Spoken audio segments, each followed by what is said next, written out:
예, 안녕하세요. 4040입니다. 오늘은 졸리 선생님의 투자 방법론에 대한 저의 생각을 말씀드리려고 영상을 찍습니다. 저는 졸리 선생님의 팬일 때도 있고 아닐 때도 있는 그냥 평범한 주식 투자자입니다. 졸리 선생님이 하신 말씀에 대부분 고개를 끄덕끄덕 하지만 몇 가지 내용에 대해서는 전적으로 졸리 선생님이 틀렸다라고 생각을 하고 있고 그것이 개인 투자자들에게 굉장한 손해를 끼칠 수 있다라고도 생각을 하고 있습니다. 그 중에서 가장 마음에 안 드는 말은 마켓 타이밍을 잡지 말라는 말입니다.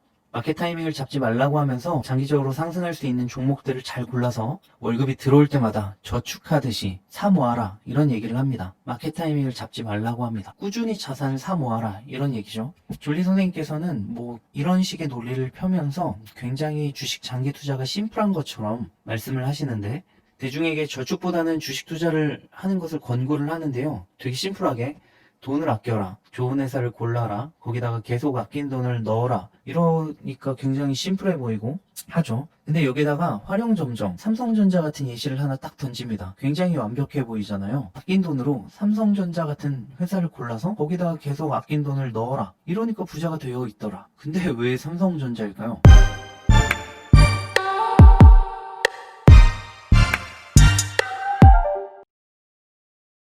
대우전자 아니고 골드스타 아니고 STX 그룹 아니고 왜 삼성전자일까요? 논리를 완성시키기 위해서 삼성전자를 가져온 것입니다. 우리는 넥스트 삼성전자를 고를 수 있을까요? 모르는 거죠, 그건. 여기서 모든 논리가 무너진다고 생각합니다. 이게 방법론을 이야기하려면 그 방법론에 대해서 훨씬 더 많은 증거를 가져와서 이 방법이 이러니까 돼, 이런 얘기를 해야 되는데 그 근거로 가져온 삼성전자나 SK텔레콤 같은 성공 사례는 어디까지나 결과론적인 하나의 사례일 뿐입니다. 근거가 될 수가 없어요. 그렇기 때문에 이 방법론, 졸리 선생님의 투자 방법론은 틀렸습니다. 이건 마치 사법고시를 2년 만에 패스한 사람의 자서전을 내놓으면서 대학생들에게 사법고시를 홍보하러 다니는 모습과 같습니다. 저는 그래서 사람들이 졸리 선생님이 제시한 방법을 통해서 돈을 벌 수 없다고 확신을 합니다. 이 졸리 선생님의 투자 방법, 마켓 타이밍을 잡지 않고 계속 투자하면 돈이 생기는 것만 같은 그 투자 방법은 굉장히 타이트하게 설정된 가정 하에서만 돈을 벌 확률이 올라간다고 생각합니다. 바꿔 말하면 그 가정이 틀어지는 경우에는 돈을 못 벌거나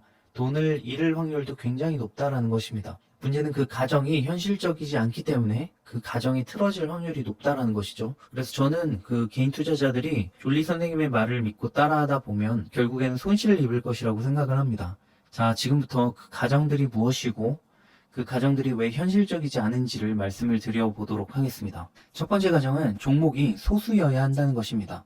소수 종목으로 운용될 때는 단순히 시간 분산 효과의 영향으로 리스크가 분산되고 상승이 일어날 때 큰 수익을 얻을 수 있습니다. 반대의 경우도 가정해 봐야 되는데요. 꾸준히 그 회사 주식을 모았는데 갑작스럽게 급락을 하거나 부도가 나거나 할 수가 있다는 것입니다. 부도의 조짐이 보이면 빠져나가야 한다라는 가정을 또 하면 그것까지 확인을 했다면 아마 그때쯤이면 손실을 이미 보고 있겠죠. 그러니까 제 생각에는 그렇게 해서 주식 투자로 돈을 벌려면 소수 종목으로 해야 하는데 소수 종목이면 똑같이 반대급부의 리스크도 커진다라는 것입니다. 그렇다면은 그 해결 방안으로 종목을 늘리는 방법이 있을 것입니다. 종목을 늘리게 되면 시간 분산 효과와 종목 분산 효과가 같이 생기는데요. 이런 경우에는 서로 리스크를 상쇄시키게 됩니다. 근데 수익률도 서로 상쇄시키는 효과가 나기 때문에 자연스럽게 높은 수익률은 기대할 수가 없게 됩니다. 종목 분산이 많이 된 상태에서 큰 수익을 내려면 또 다른 가정을 해야 합니다. 상승하는 시장을 가정해야 한다는 것입니다. 이것이 두 번째 가정입니다. 저는 분산 투자를 국내 기업들에 대입해서 진행을 한다면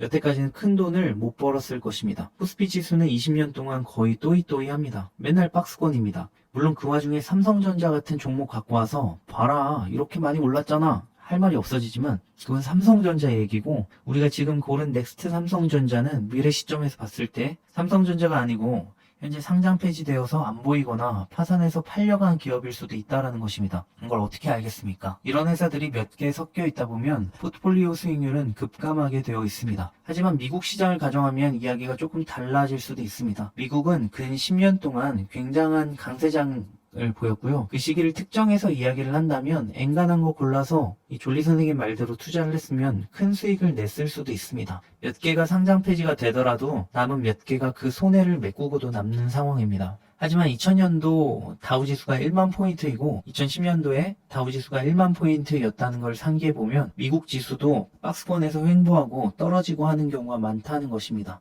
그러니까 막연하게 우상향을 기대하는 것이 현실과는 매우 다를 수 있다는 것입니다. 그래도 저는 미국 시장이 전 세계 어느 시장보다는 장기 우상향할 확률이 높다고는 보고 있습니다. 그냥 세계에서 국가 중에 1등이니까 그렇죠.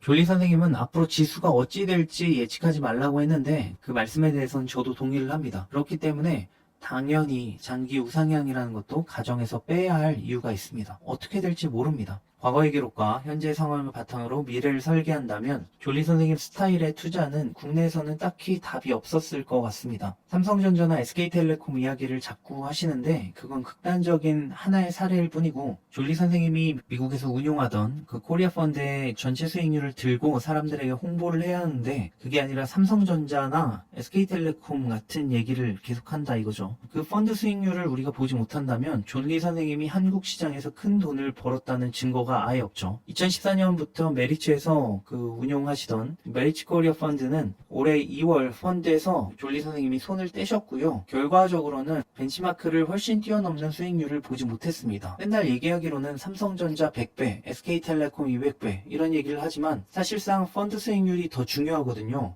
그 펀드가 삼성전자 50%, SK텔레콤 50% 이렇게 포트를 짜놓은 펀드가 아닌 이상 이 종목들만 들고 나와서 여기저기에다가 이렇게 홍보를 하는 것이 무슨 소용이 있을까요? 펀드 수익률을 얘기해야죠. 세 번째 말하고 싶은 거는 졸리 선생님의 투자 방식은 서민들과 어울리지 않다는 것입니다. 최소한 서민 갑부 정도는 돼야지, 가정을 해야지 이런 스타일의 투자가 그나마 수월할 수 있다고 생각합니다. 미래의 특정 시점에 어떤 일에서든 이 목돈이 필요할 가능성이 높은 경우에는 이게 아마 우리나라 사람들 대부분일 텐데 이런 사람의 경우에는 졸리 스타일의 투자가 어울리지 않습니다. 왜냐면 그때 돈을 빼야 할 때 수익을 내고 있을지 손해를 보고 있을지 아무도 모르기 때문입니다. 2023년에 결혼을 해서 3억 정도의 예산이 필요한 사람을 가정을 해봅시다. 전 재산이 2억 정도인데 2억 정도가 주식에 차곡차곡 들어갔다고 쳐요. 이번 코로나 사태 2020년 3월 달에 이때 주가가 굉장히 하락했잖아요. 이런 상황을 가정을 하면 그때 버틸 수 있는 사람이 어디 있겠습니까? 이 폭락이 오기 전에 팔거나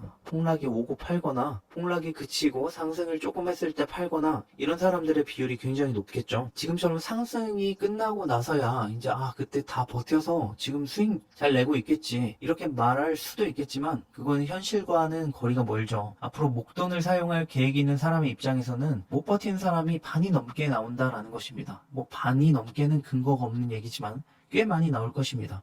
돈을 쓸 필요가 없는 사람들도 비슷한 마음일 텐데 이 돈을 써야 하는 입장에서는 당연히 이 투자가 어렵게 됩니다.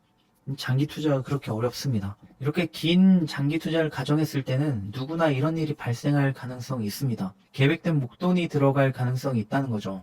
그리고 이렇게 폭락장이 올 수도 있다는 거죠. 주택을 마련할 자금이 필요하다든지 갑자기 직장에서 나와서 사업을 내가 시작할 수도 있는 거고 갑자기 훨씬 더 좋은 투자처가 생길 수도 있는 거고 아니면 갑자기 가족이 아파서 큰 병원비가 필요할 수도 있는 거고 하는 그런 류의 계획되지 않은 일이 생길 가능성이 굉장히 높습니다. 이 여유가 있는 사람들은 그런 일이 생겨도 주식 투자 금액을 환수할 일이 없겠지만 그렇지 않은 사람들이 훨씬 더 많습니다. 본인도 자신의 미래에 그런 상황이 닥칠지를 잘 모릅니다. 정리를 하자면 졸리 선생님이 말씀하시는 투자 스타일은 정말 여윳돈이 많은 사람들이나 큰 수익을 낼 수 있는 투자 방법이라고 생각이 들고 그 스타일대로 투자를 한다고 가정하더라도 박스비에서 왔다 갔다 걸리는 한국 시장이 아닌 그나마 우상향이 가능한 미국 시장을 대상으로 해야지 확률이 올라가고 그 스타일대로 소수 종목을 거래할 시에는 돈을 벌 확률도 높아지지만 돈을 꼴 확률도 높아지고요. 다수 종목을 거래할 시에는 뭐 왜 이런 식으로 투자를 해야 되는지 모르게 될